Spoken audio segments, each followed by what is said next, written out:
I'm going to take a wild guess and say that you probably struggle with New Year's resolutions. Maybe you don't really believe in them. Maybe they don't feel relevant after a month or so. Maybe they just end up being way too difficult. And so you usually give up on New Year's resolutions by February.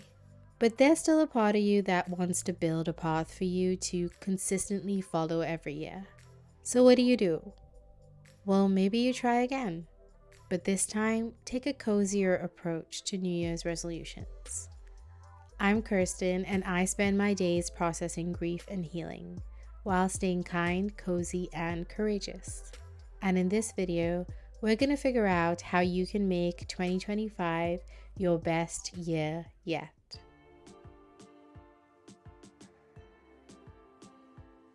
For the last week of 2024, my partner, my baby, and I were in Jamaica.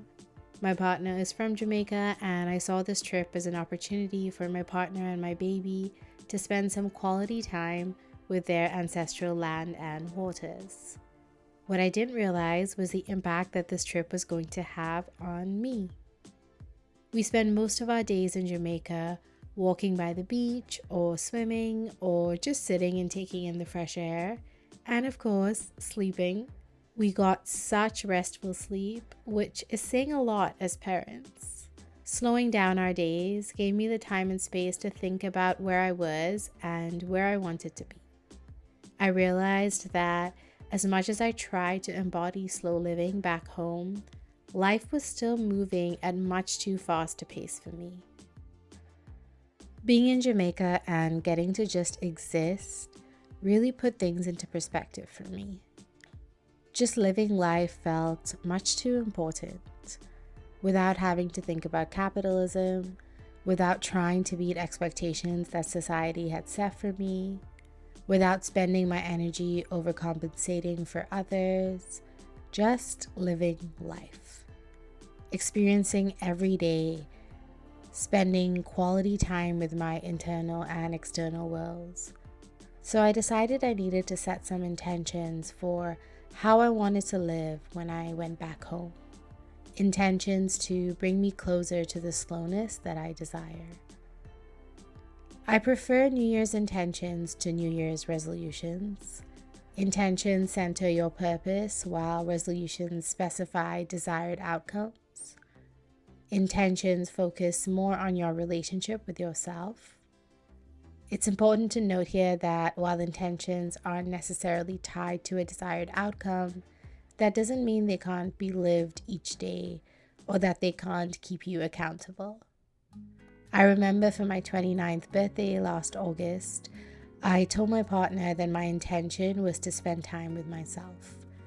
I did have to breastfeed my baby every 2 hours, but outside of that, I spent the entire day taking care of my body from head to toe. I started my day with a nutrient-dense breakfast. I combed my hair, I massaged my scalp, I braided my hair, I dressed up even though I wasn't going anywhere. I took my postpartum vitamins, I journaled, I ate leftovers for lunch so I didn't have to cook. I made a cake for myself and ate the cake. I put heat packs on the parts of my body that was sore. I moisturized my nipples to make sure they were ready to breastfeed. I had more postpartum vitamins. I did my physio. I dry brushed my body before my shower. I gently massaged my tummy and moisturized my body after my shower. I ate Indian food in bed on a bed food tray my partner bought me for my birthday. I lit one of my favorite candles and read a book, and then ended the day with my favorite musician's Tiny Desk concert while my partner massaged my feet. For my birthday, I had no expectations for a specific outcome, just the intention to spend time with myself, and I checked in with myself every couple of hours to see if I was living my intention. And I went to sleep that night feeling so grounded in my relationship with myself. This is how we're going to ensure that 2025 is our best year yet.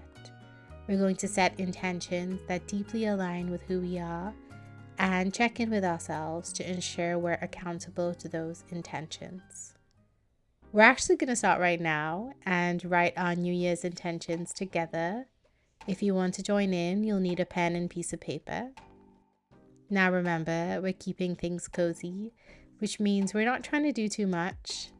When writing our New Year's intentions, I'd like us to divide them into input and output. What New Year's intentions give us energy, and what New Year's intentions take our energy. I think this step is important because it helps ensure that our New Year's intentions fill our cups, which is a great motivator. I decided to have 2 input intentions and 2 output intentions so that I have the option of focusing on one more than the other at different points this year. For my first New Year's input intention, I'm choosing to take a pause from growing. I feel like I've spent the first 29 years of my life growing at an alarming rate, and I need a break now. For my first New Year's output intention, I'm choosing to continue my morning and nighttime routine every day. I think when setting New Year's resolutions every year, we assume that we need to set something new, but why not continue something that was really working for you the previous year? This is the Cozy Girl way. For my second New Year's input intention, I'm choosing to feel at peace with my relationship with my partner amidst taking care of a baby. And for my second New Year's output intention, I'm choosing financial stability. Now that we've outlined our New Year's intentions, how do we ensure we're accountable to our intentions? In my experience, I've found framing myself as someone whose identity aligns with the intention to be really powerful. So we're going to create an identity for ourselves for each of our intentions. I can take a pause from growing because I am a smeller of roses. I want to relish in the fruits of my labor. I can keep up with my morning and night routines because I am a creature of comfort.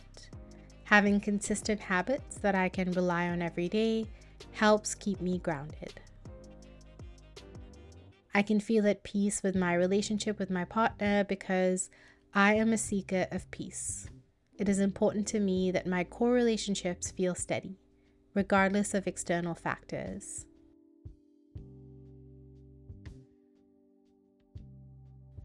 I can gain financial stability on YouTube because I am a content creator. I dedicate my time and energy to creating videos that I believe can support others in their healing journeys. The second tool that helps me stay accountable to my intentions is predicting the obstacles that might prevent me from staying accountable and how I can overcome them. This way, I'm not just planning intentions for the best circumstances. Instead, I'm preparing myself for the moments when staying accountable to my intentions is going to be a challenge. And hopefully, this increases my chances of staying accountable to my intentions. When it comes to taking a pause from growing, I imagine my sense of accountability might prevent me from choosing not to grow more. In these moments, I plan to redirect that energy towards myself. If I want to be accountable, how can I be accountable to myself? In terms of keeping up with my morning and night routines, I imagine that there might be days where things come up with my baby and my routine gets interrupted. So I plan to check in on my morning and night routine when my baby is sleeping to finish up whatever I haven't gotten to yet. When it comes to feeling at peace in my relationship with my partner, external stresses might cause me to feel uncertain about how we're handling situations as a team. And when that happens, I have a breathing exercise to help me move through those moments. And finally, in terms of becoming financially stable, I might doubt myself when I don't get the number of views or subscribers to get me monetized sooner rather than later. And in these moments, I just have to remind myself of how far I've come and trust the path I have chosen. The third and final tool that helps me stay accountable to my intentions is reading them to myself every morning to remind myself of how I want to live that day, and every night to determine if I'm living the way I want to. I've been doing this every day since the first day of January this year, and wow, it is such an impactful way to feel connected to yourself and the path you have chosen. And this is how we're going to carry out our New Year's intentions this year. A couple cozy reminders. I think it's important to allow for sick days, essentially not expecting ourselves to uphold our intentions on days where we're not feeling physically or mentally well. And I also think it's important to not expect ourselves to be able to uphold our intentions perfectly within a month or two. Habits take time to build. Intentions are about the process, not the outcome. If we check in with ourselves consistently throughout 2025 to keep ourselves accountable to our intention, I'd say that's a win. Thank you so much for watching till the end of this video. I hope it helps you create a path of success for 2025. If you enjoyed this video, here are a couple other videos that I think you might vibe with. Okay, that's all for now. Bye!